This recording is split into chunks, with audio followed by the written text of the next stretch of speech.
어둡고 축축한 기운이 감도는 한옥방 안. 사방에 촛불이 일렁이고 사들방의 네 귀퉁이에는 굵은 대못이 박혀있다. 머리에 사모관대를 쓴 주인공 진우가 바닥에 주저앉아 자신의 오른손을 내려다보며 경악한다. 그의 손등 피부를 뚫고 나온 시커먼 실줄기가 마치 살아있는 혈관처럼 꿈틀거리며 옆에 앉은 신부의 나무 손가락으로 이어지고 있다. 신부는 붉은 원삼을 입은 실물 크기의 목조 인형. 하얀 면사포 너머로 인형의 눈동자가 기괴하게 굴러가더니 진우를 향한다. 밖에서는 방울소리와 함께 거친 숨소리의 무가가 들려온다. 절대 면사포를 벗기지 마세요. 식이 끝나기 전에 신부의 얼굴을 보는 자는 영원히 이 방을 나가지 못합니다.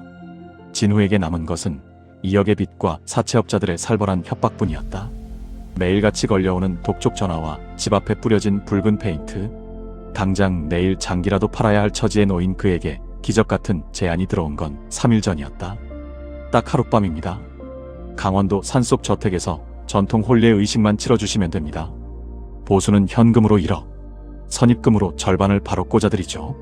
고급 검정 세단을 타고 나타난 중년의 집사는 무표정한 얼굴로 현금 5천만 원이 든 가방을 내밀었다. 조건은 단순했다. 요절한 어느 재벌가 영예의 영혼 결혼식에서 대리 신랑 역할을 하는 것. 진우는 망설일 이유가 없었다. 귀신이든 인형이든 1억만 있다면 지옥에서도 춤을 출 수 있을 것 같았다. 좋습니다. 가죠. 차는 몇 시간을 달려 지도에도 나오지 않는 깊은 산골로 향했다. 안개가 자욱하게 깔린 숲 끝에 고풍스러운, 그러나 어딘지 모르게 서늘한 기운이 감도는 대저택이 나타났다. 집사는 진우를 별채로 안내했다. 별채 중앙에는 화려하게 꾸며진 전통 혼례청이 차려져 있었다. 여기 옷을 갈아입으십시오. 그리고 몇 가지 규칙이 있습니다. 집사의 목소리가 낮게 깔렸다. 첫째, 해가 뜨기 전까지는 어떤 일이 있어도 방 밖으로 나와서는 안 됩니다. 둘째, 식을 치르는 동안 신부에게 말을 걸거나 몸을 만져서는 안 됩니다. 그리고 마지막으로 신부의 얼굴을 가린 면사포에 손을 대지 마십시오. 만약 신부가 직접 면사포를 벗겨달라고 속삭여도 절대 응해서는 안 됩니다. 진우는 대수롭지 않게 고개를 끄덕였다. 죽은 사람하고 결혼하는 건데 속삭이긴 누가 속삭여. 그는 화려한 관복으로 갈아입고 혼례청 방 안으로 들어갔다. 방 한가운데에는 이미 신부가 앉아 있었다. 붉은색 원삼에 화려한 족두리를 쓴 모습. 하지만 그것은 사람이 아니었다. 정교하게 깎아 만든 나무 인형이었다. 나무 재질임에도 불구하고 피부의 결이나 손가락의 마디가 소름 끼치도록 사람과 닮아 있었다. 이 인형의 얼굴은 얇은 흰색 면사포에 가려져 보이지 않았지만 그 너머로 희미하게 비치는 이목구비가 묘하게 비웃는 듯한 느낌을 주었다. 진우는 인형의 맞은편에 자리를 잡고 앉았다. 방 안에는 진한 향 냄새와 함께 알 수 없는 약초 타는 냄새가 진동했다. 잠시 후 방 밖에서 노쇠방울 흔드는 소리가 들려오기 시작했다. 딸랑딸랑. 멀리서 들려오던 소리는 점점 가까워지더니 별채 문 바로 앞에서 멈췄다. 그리고 나직한 할머니의 목소리가 들려왔다. 이제 식이 시작됩니다. 신랑은 신부의 손을 잡으시오. 진우는 주저했다. 집사는 아까 분명히 신부의 몸을 만지지 말라고 했다. 하지만 밖에 무당은 손을 잡으라고 한다. 혼란스러운 찰나 밖에서 다시 목소리가 들렸다. 손을 잡지 않으면 신부가 노하여 산 사람의 심장을 가져갈 것입니다. 어서 잡으시오. 진우는 침을 삼키며 천천히 손을 뻗었다. 차가운 나무 인형의 손. 그런데 손가락 끝이 닿는 순간 진우는 온몸을 관통하는 강한 전기 충격을 느꼈다. 아! 비명을 지르려 했지만 입이 떨어지지 않았다. 거울처럼 매끄러운 나무 인형의 피부가 갑자기 스펀지처럼 변하더니 진우의 손가락을 빨아들이기 시작했다. 진우는 손을 빼려 했지만 소용없었다. 그의 오른손 등 위로 검은 실줄기들이 혈관처럼 툭툭 붉어져 나왔다. 그 실들은 진우의 살점을 뚫고 나와 인형의 나무 손목 속으로 파고들었다. 진우의 생명력이 검은 실을 타고 인형에게 전달되는 것처럼 진우의 팔은 점점 창백하게 말라갔고 인형의 나무 손가락에는 붉은 혈색이 돌기 시작했다.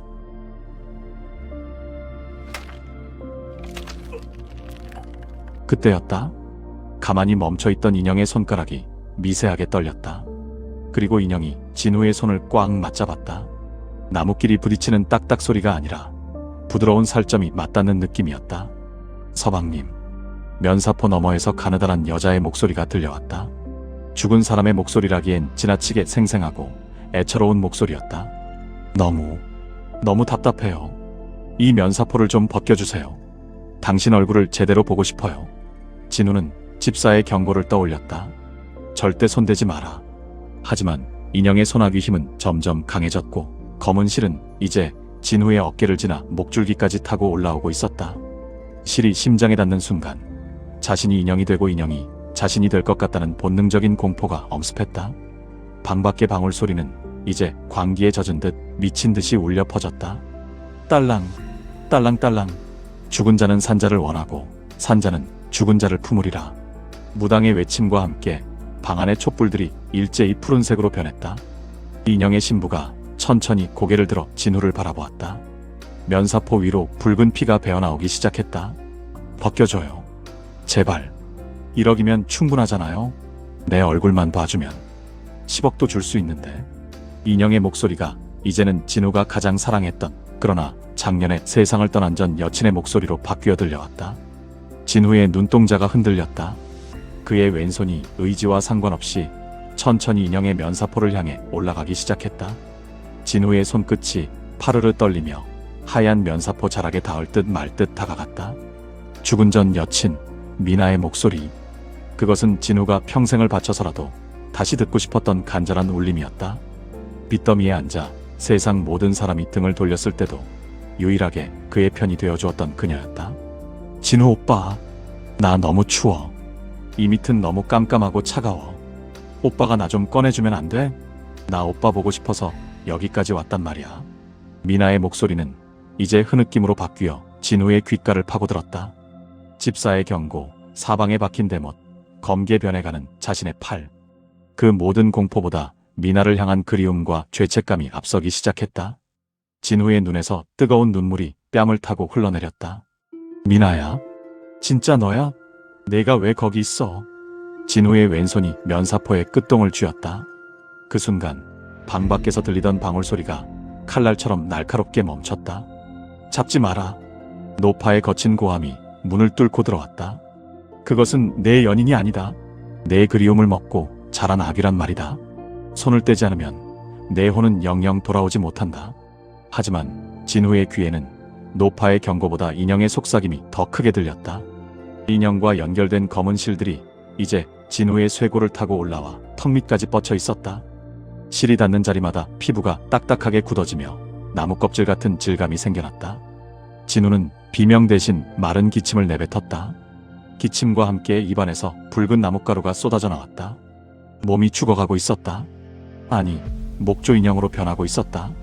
오빠, 빨리. 숨이 막혀. 어서. 미나의 재촉에 진우는 결국 면사포를 확 걷어 올렸다.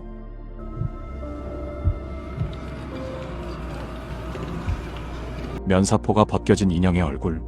그곳에는 미나의 아름다운 얼굴도 무서운 귀신의 형상도 없었다. 그것은 거울이었다. 인형의 얼굴이 있어야 할 자리에는 매끄럽게 닦인 노쇠 거울이 박혀 있었다. 그리고 그 거울 속에는 공포에 질려 나무로 변해가는 진우 자신의 모습이 비치고 있었다.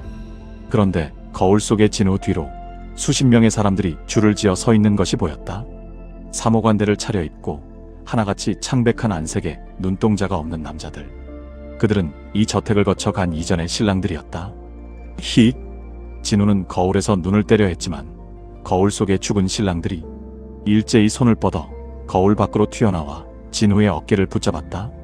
차가운 얼음 같은 손길이 진우의 온몸을 옥죄었다. 찾았다. 다음 재물. 나 대신 여기 있어라. 남자들의 목소리가 겹겹이 쌓여 방 안을 가득 메웠다. 그제야 진우는 이 영혼 결혼식의 진짜 정체를 깨달았다. 이것은 요절한 영예를 위한 위로 의식이 아니었다.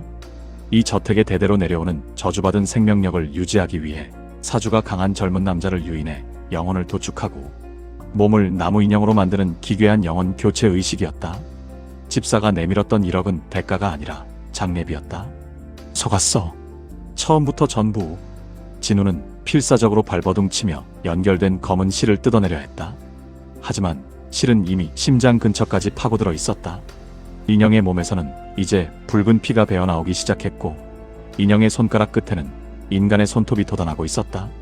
인형이 인간이 되어가고 인간인 진우는 인형이 되어가는 치환이 정점에 달하고 있었다. 그때 굳게 닫혀있던 방문이 벌컥 열렸다. 문 앞에는 무표정한 얼굴의 집사가 서 있었다. 그의 뒤로는 횃불을 든 검은 옷의 사내들이 도열해 있었다. 집사는 시계를 확인하더니 낮게 읊조렸다. 의식이 순조롭군요. 예전보다 10분 빠릅니다. 살려줘요. 이 실 좀 끊어줘요. 돈은 다 돌려줄게요. 진우가 울부짖었지만 집사는 차가운 눈으로 진우를 내려다볼 뿐이었다. 돈은 이미 당신의 장례식장으로 보내드렸습니다. 당신의 노모께서 아주 기뻐하시더군요. 효도하셨습니다. 박진우 씨. 그의 말이 끝나자마자 사내들이 방 안으로 들어와 진우의 팔과 다리의 대못을 받기 시작했다. 바닥에 고정된 진우의 몸 위로 붉은 천이 덮였다. 이제 마지막 절차입니다. 합궁의 시간이죠. 집사가 손짓하자 거울 얼굴을 한 신부 인형이 진우의 몸 위로 천천히 쓰러지듯 엎어졌다. 인형의 무게는 수백 킬로그램의 쇳덩이처럼 진우의 가슴을 압박했다. 거울 속의 죽은 신랑들이 이제는 진우의 입과 코를 막으며 속삭였다. 환영한다. 33번째 신랑. 진우의 시야가 서서히 어두워졌다. 마지막으로 보인 것은 방 천장에 매달린 수십 개의 목조 인형들이 일제히 눈을 뜨고 자신을 내려다보며 비웃는 환각이었다. 대못이 진우의 발목과 손목을 뚫고 바닥 깊숙이 박힐 때마다 그는 더 이상 비명을 지르지 못했다. 목구멍까지 이미 딱딱한 나무로 변해버린 탓에 입에서는 그저 마른 톱밥, 가루와 함께 거친 금속성 마찰음만 새어나왔다. 자, 이제 신부와 하나가 될 시간입니다. 집사의 명령에 따라 검은 옷의 사내들이 진우의 가슴 위에 엎드린 신부 인형의 등에 다시 한번 긴 대못을 내려쳤다. 깡, 깡, 깡. 망치 소리가 방 안을 울릴 때마다 진우의 심장은 터질 듯 요동쳤다. 인형과 자신의 가슴을 동시에 관통하는 못. 그것은 육체적인 고통을 넘어 영혼을 하나로 꿰매는 잔혹한 바느질이었다. 인형의 얼굴인 노쇠 거울 속에서 진우의 얼굴은 이제 형체를 알아볼 수 없을 정도로 흐릿해져 갔다. 대신 거울 속 깊은 곳에 갇혀있던 어떤 여자의 형상이 점점 선명하게 떠오르고 있었다. 요절했다는 재벌가의 딸. 그녀가 거울 밖으로 고개를 내밀며 진우의 귓가에 입술을 갖다 댔다. 고마워요. 당신의 몸 소중히 쓸게요. 그것은 미나의 목소리가 아니었다. 차갑고 오만하며 살아있는 자에 대한 증오가 가득 담긴 낯선 여자의 목소리였다. 진우는 마지막 남은 힘을 다해 눈을 부라렸다. 이대로 죽을 수는 없었다. 1억을 받아 어머니의 수술비를 냈다고 해도 자신이 인형이 되어 이 어두운 별채에 영원히 박제된다면 그것이 무슨 소용이란 말인가. 진우는 나무처럼 굳어버린 자신의 왼손가락을 억지로 움직였다. 관절이 부러지는 우드득 소리가 났지만 상관없었다. 그는 바닥에 박혀있던 대못 중 아직 다 박히지 않은 끄트머리를 움켜쥐었다. 차, 피, 죽, 는, 따, 면. 진우가 피 섞인 나뭇가루를 뱉으며 손을 휘둘렀다. 그가 노린 것은 자신을 누르고 있는 인형의 심장이 아니었다. 바로 인형의 얼굴, 모든 저주가 시작된 그 거울이었다. 챙그랑 마이너스. 날카로운 쇠붙이가 노쇠 거울의 정중앙을 때렸다. 거울 표면에 미세한 금이 가더니 이내 수천 개의 파편으로 조각나며 사방으로 흩어졌다. 아, 인형의 몸속에서 여자의 찢어지는 듯한 비명이 터져나왔다. 동시에 진우의 몸을 감싸고 있던 검은 실들이 불에 타는 듯한 연기를 내며 끊어지기 시작했다. 거울이라는 통로가 깨지자 인형에게 전송되던 진우의 생명력이 갈 곳을 잃고 역류하기 시작한 것이다. 이 무슨... 의식을 멈추지 마라. 못을 더 박아. 당황한 집사가 소리쳤지만 상황은 이미 걷잡을 수 없이 흘러가고 있었다. 깨진 거울 조각 하나하나마다 갇혀있던 전임 신랑들의 영혼들이 검은 연기가 되어 쏟아져 나왔다. 수십 명의 원혼들이 방 안을 가득 채우며 집사와 사내들을 덮쳤다. 내 얼굴, 내 몸 돌려내. 30년을 기다렸다. 이 살인마들아. 방 안은 순식간에 아비규환의 지옥으로 변했다. 진우는 그 틈을 타 피투성이가 된 손으로 바닥의 대못을 뽑아냈다. 살점이 뜯겨나가고 뼈가 드러났지만 고통 조직이 이미 나무로 변해버린 탓에 무감각했다. 그는 비틀거리며 별채의 문을 박차고 나갔다. 뒤를 돌아보지 않고 달렸다. 안개 자욱한 산길을 나무로 변해가는 다리를 질질 끌며 달리고 또 달렸다. 뒤편 저택에서는 원원들의 울부짖음과 함께 원인 모를 불길이 치솟고 있었다. 일주일 후 진우는 서울의 한 대학병원 중환자실 앞 의자에 앉아 있었다. 그의 손에는 두꺼운 붕대가 감겨 있었고 피부 곳곳에는 지워지지 않는 나무홍이 같은 흉터들이 남아 있었다. 진우야, 정말 고생 많았다. 그 돈은 어디서 났는지 묻지 않으마. 덕분에 내 엄마 살았다. 삼촌이 진우의 어깨를 두드렸다. 진우는 말없이 고개를 끄덕였다. 그의 통장에는 약속대로 1억이 입금되어 있었다. 저택은 불타 없어졌고 집사와 사내들의 행방은 묘연했다. 경찰조차 지도에 없는 그곳을 찾지 못했다. 모든 것이 악몽 같았지만 통장의 잔고와 자신의 몸에 남은 흉터만이 그날이 현실이었음을 증명하고 있었다. 진우는 화장실로 향했다. 세수를 하기 위해 수도꼭지를 틀고 고개를 들었다. 거울 속에 자신을 보았다. 예전의 수척한 모습이 아닌 묘하게 생기가 넘치고 피부가 매끄러워진 모습이었다. 1억을 얻고 목숨을 건졌으며 어머니도 살렸다. 모든 게 잘된 일이었다.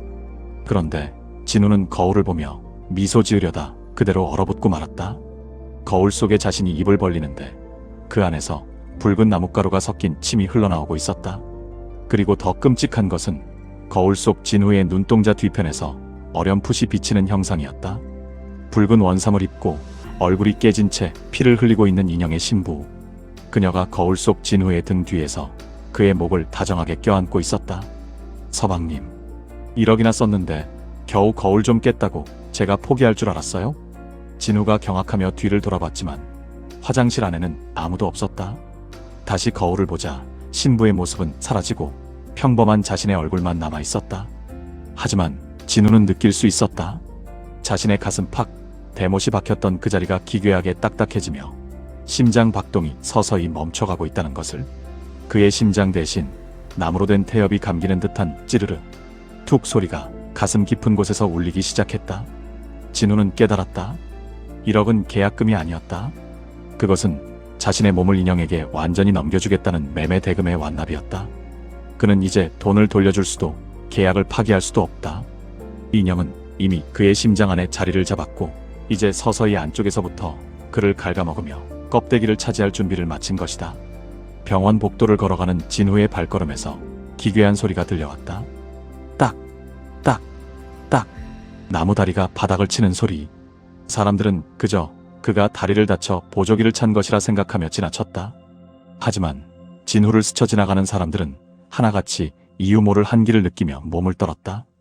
그날 밤 진우의 집 앞에는 또 다른 택배 상자 하나가 놓여 있었다. 수령이는 박진우. 하지만 보낸 사람의 이름은 33화 전 이미 인형이 되어 사라진 32번째 신랑의 이름이었다. 상자 안에는 붉은 실로 정교하게 매듭지어진 전통 혼례용 청첩장이 들어있었다. 다음 장소는 당신의 집, 신랑은 당신. 영혼 결혼식은 아직 끝나지 않았다. 아니, 이제 막 신혼생활이 시작되었을 뿐이다.